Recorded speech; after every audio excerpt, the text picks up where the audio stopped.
네, 오늘 명언재단소는 자넷 윈터슨의 문장을 가져왔어요. 당신이 어떤 위험을 감수하냐를 보면 당신이 무엇을 가치 있게 여기는지 알 수 있다.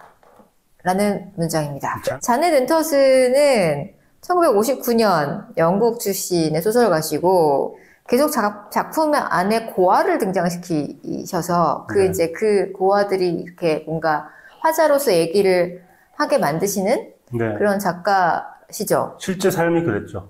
아, 그런가요? 실제 삶이 이분이 이제, 친부모에게 버려졌어요. 그래서 양부모에게 길러진 사람이었는데. 입양된 분이군요. 근데 이제 그 입양되었을 때도 좀 힘들게 살았던 게, 그 양부모의 집에 책이 3권밖에 없었대요.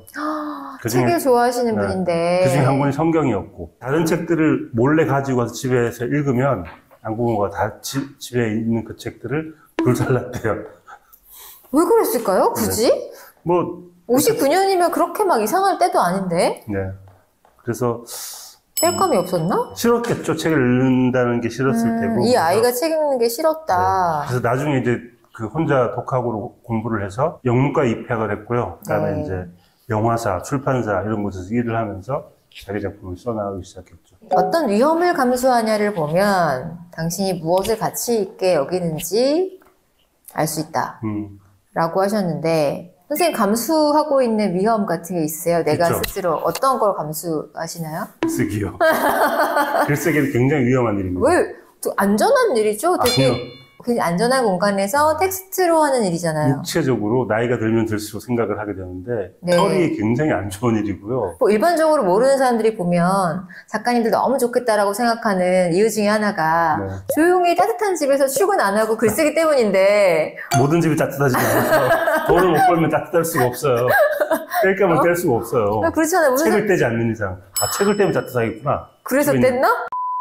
그렇게 생각하는 직업인데 아니라는. 작가들 얘기 들어보면 대부분 다 디스크 있습니다. 허리 안 좋아요.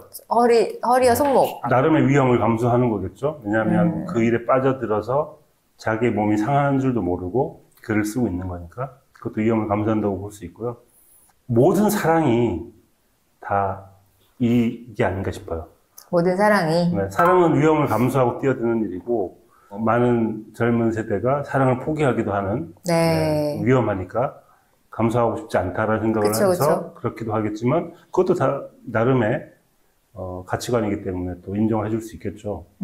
다른 위험을 감수하고 난 이 위험은 감수하고 싶지 않아. 본인의 선택이니까. 하지만 저는 사랑이라는 게 대표적인 그런 위험 감수해야 하는 일 중에 하나인 것 같고요. 네. 그러니까 사랑이라는 것 자체가 누군가를 사랑한다는 것 자체가 위험한 일이잖아요. 왜냐하면 내 마음을 줘야 되잖아요. 주는데 이게 안 들어올 수도 있고 내 마음이 왜곡될 수도 있고 내가 마음을 줬는데 얘는 폭력으로 대갚을 수도 있고. 그렇죠. 근데 그거는 네. 저는 잘 모르겠는 게 그게 과거에도 다 그랬잖아요. 과거에도 되돌림을 그대로 받을 수 없는 거 너무 뻔히 알고 우리가 누군가를 사랑하고 그랬는데 요즘 분들은 그 위험을 난 감수 절대 하지 않겠어가 비중이 점점 늘어나는 이유. 인간이 진화하고 있다는 뜻이죠. 아, 똑똑해지니까? 네. 위험을 감수할 일이 아니다. 너무 위험하다. 위험을 감수한다는 게 지금 시대에는 다르게 들릴 수 있을 것 같기 때문에 당신이 가장 많은 시간을 들이는 일이 당신이 정말 가치 있게 생각하는 일이다 라고 난 생각을 하거든요. 근데 보통 네. 자기가 조절을 하려고 하죠. 내가 어떤 일은 적게 하고 어떤 일은 좀 늘려서 밸런스를 낮춰야지. 공부를 좀 더 하고 이렇게 해야지라고 생각을 하는데 인간이 딱 노인 상태가 되면 그래도 내가 더 마음이 가고 더 많은 시간을 들이는 일들이 있죠. 더 애착이 가는 일. 청소하는 너무 좋은 사람은 청소 안 하면 버틸 수가 없잖아요. 맞아요. 네, 그런 분도 있으니까. 네, 액티비티한 걸 취미로 갖고 있는 사람들은 그걸 하지 않으면 못 견디는 거죠. 맞아요. 시간을 들이는 거죠. 그러니까 내가 여러 가지 상황 속에서도 계속 시간을 들이는 일, 그런 일을 나는 가치 있게 생각하는 게 아닌가라는 생각을 하기 때문에 위험 감수는 좀 극단적인 예라면 당신이 많은 시간을 들이는 게 당신이 가치 있게 생각하는 일이다라고 생각되기도 합니다. 제가 얼마 전에 루틴에 관련된 글을 쓴 적이 있었는데 예. 그때 어떤 말을 했냐면 당신이 좋아하는 걸 더 많이 좋아하고 좋아하는 일에 더 많은 시간을 써라.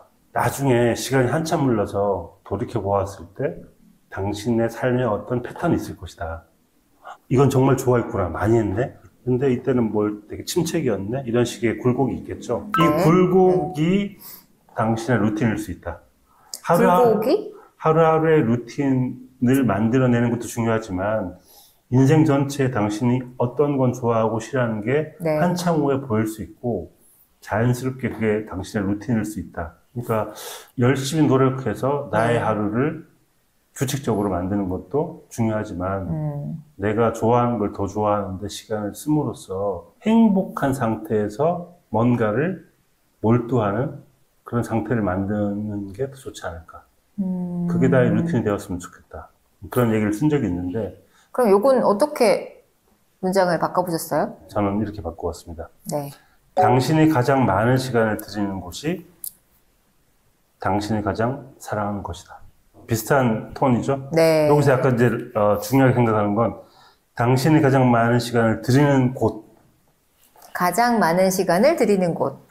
곳이라는 건 장소, 플레이스. 네, 그게 당신이 가장 사랑하는 것이다. 띵. 곳이 띵이다. 네.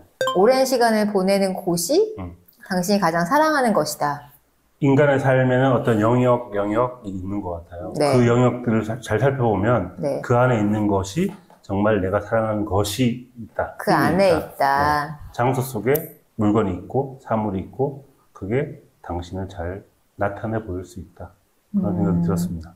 오늘 바꿔주신 문장은 제가 되게 고민하고 있는 부분을 정확하게 약간 이렇게 알려주셔서 오늘 가서도 되게 많이 생각해보게 될 것 같은 문장이거든요. 근데 뭐 사업하시는 분들은 대체로 이런 생각을 늘 하지 않나요? 보통 그렇게 크다랗게 생각하시는 것 같은데 그냥 매일매일이 위험 감수예요. 어떻게 보면 저는 이제 나아가야 되는 사람이라서 계속 이것을 문제를 어떻게 푸는가를 바라보게 되는 것 같고 이걸 그냥 이 문제 자체로 바라보지는 못하고 있었다라는 생각이 좀 들어서 그럼 이 문제 자체를 좀 들여다봐야겠어 라는 어떤 해답을 얻은 그런 날이고요. 네, 오늘의 문장 자넷 윈터슨의 당신이 어떤 위험을 감수하냐를 보면 당신이 무엇을 가치 있게 여기는지 알 수 있다. 네, 비슷하게 이렇게 바꿔봤습니다.